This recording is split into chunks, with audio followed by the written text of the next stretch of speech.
Look, I had planned to do this video in like a month, but I'm getting pretty serious blowback on that. The giant mountain of VHS, Hi8, and Mini DV tapes. We are well into the 21st century, and many of us have a treasure trove of this stuff gathering dust. Well, I decided to finally tackle it with a little video production trick that is foolproof. Over the last 5 months, I've digitized over 100 dead media cassettes using the BlackMagic ATEM Mini Pro. Now, this little switcher was designed for mini web productions, but its off-label possibilities are endless. And when it comes to old media, it really rockets it back to life. How? Basically, any old video source that's not an old 8 to 16 millimeter reel can easily be converted to high-def video by ramping it through an RCA to HDMI converter box, and then into any of the 4 ATEM HDMI inputs. Not only that, but any video that you can get on a screen, you can snag to a locally saved HD file right into a USB drive plugged in the back. So what are we talking about? Well, old family videos? Transfer them. Old TV dubs? Transfer them. Old photos on your computer you'd like to make into a simple slideshow? No problem. Want to add voiceover? Sure thing. A backing music track? Why not? Have some media on your phone, you have no idea how to save it? We can do that. Need to record a PowerPoint into a video presentation? Well, let's go. Record a Zoom call or web conference? Yes, but be careful. Shoot a simple interview saved immediately to your computer? It can be done. Found an online video you want to save locally? This is the way. The best part is the ATEM is basically a modern Fisher-Price, my first Sony, so easy to use it's ridiculous switcher for live streamers and media producers. Let's walk through the quick process and all the elements required to pull off just a few examples. The equipment required: a BlackMagic ATEM Mini Pro, 2 HDMI cables, a television, a relatively high-capacity USB jump drive, and your source media player. Now, if you're playing back media from an old platform such as VHS, Mini DV, or Hi8, you'll need a couple extra pieces, including an RCA to HDMI converter box, an RCA cable, and whatever cable is required to power the converter box. Now, I've included links in the description to the specific tools I'm using, so check that out. But let's get this out of the way. The BlackMagic ATEM Mini Pro is currently $600. Now, don't let that scare you off, as this is a powerful multitasker that continually uncovers new uses. See, beyond being a multi-camera switcher, it can be used as a basic webcam, a live streaming interface, a broadcast switcher, a live event switcher, a web media ripper, a game recorder, an input selector for home entertainment systems, a teaching tool, and people are still coming up with new uses every day, including myself. So now for a media transfer demonstration, and I don't want to assume any steps. So first, place your ATEM right next to your source media player, and let's start by plugging everything into power. That means your ATEM, your source media player. Next, we need to connect them all. If you're playing back from a DVD or a Blu-ray, no sweat, just plug your HDMI into the source media deck.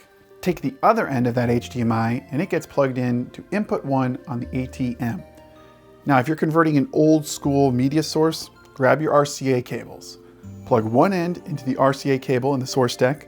Now run the cable to the RCA to HDMI converter box. If necessary, make sure to plug in the converter box to an outlet or power source. Next, plug one HDMI into the converter box, and with the other end of that HDMI, plug it in to input 1 of your ATEM. So everything on your ATEM is plugged in, and let's connect the ATEM to the TV or monitor so you can view playback. Step 1, grab your second HDMI. Plug one end of the cord into the output port of the ATEM. Run the second end of that HDMI to an open port on your TV. So everything is hooked up, your devices are all powered up. Now just turn on the TV, select the input you plugged in the HDMI, and meet the interface for the ATEM. In the ATEM interface, the top 2 windows are the preview window on the left and the program window on the right. Below it are 4 inputs you can select on the ATEM hardware. Remember, we plugged our media source into input 1, and to select it, you simply press the input 1 button. If it's not already selected, it will turn red, and whatever is being played through that input will show up on the preview and program window. And whatever is being shown in the program window will be recorded once you select record. Now for audio, It's just as simple. The ATEM automatically mutes all inputs, and you can turn on any input individually. So on input 1, simply select on for input 1. The buttons below the on-off are the input volume control from your source media player. In the ATEM interface, you'll know your audio and video are ready, as the input 1 window will be outlined in red and visible in the program window. The audio signals that's ready to record as the active audio channels are vibrantly colored in the lower far right window. Audio channels that are set to off are dimmed. So our input is selected, our audio is on, and hopefully our source media is rewound and ready to transfer. This is the easy part, why you need the ATEM Mini Pro, not any other version of this device. You see, the Pro has the local record function, recording a QuickTime video file directly to your plugged-in jump drive. And to start recording, simply press the Start button in the upper right corner of the ATEM hardware. You'll know a file is being recorded as the jump drive window says REC in bold red colors. So now it's up to you to press play on your source media player and record on the ATEM. You'll know everything is going well if you see your source media in the program window, record in the hard drive preview window, and you'll hear the source media through your TV speakers. So about that $600 price tag, if that is holding you up, I think you should consider all the creative potential and media harvesting capabilities this thing offers. First, there are 4 video inputs and 6 audio inputs. You could easily spice up that old media you're transferring. Why not set your family down, hook up a couple of microphones into the mic 1 and 2 inputs, add a camera to one of the remaining 3 inputs, and you could even use picture-in-picture capability to create a narrated version of the playback. A family commentary on an event such as a wedding or a holiday gathering will be a true treasure for generations to come. Pulling that off will cost thousands of dollars if you hired out a professional. With this $600 device, you have made that possible ad infinitum. Plus, here's where you're going to use it the most: web media capture. I'm probably going to make an entire video about this, but anything you can send to the ATEM Mini Pro through an HDMI signal, you can record. And you know what universally comes with HDMI out functions? Laptops. That means you can record your laptop screen and whatever is showing.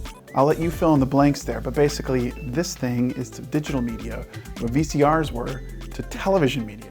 A serious game changer, and it offers so many solutions, it is incredible. Personally, it's been the video solution I've been waiting to arrive for years, and this mountain of media behind me is finally all resting comfortably in the cloud thanks to how simple the ATEM makes digitization.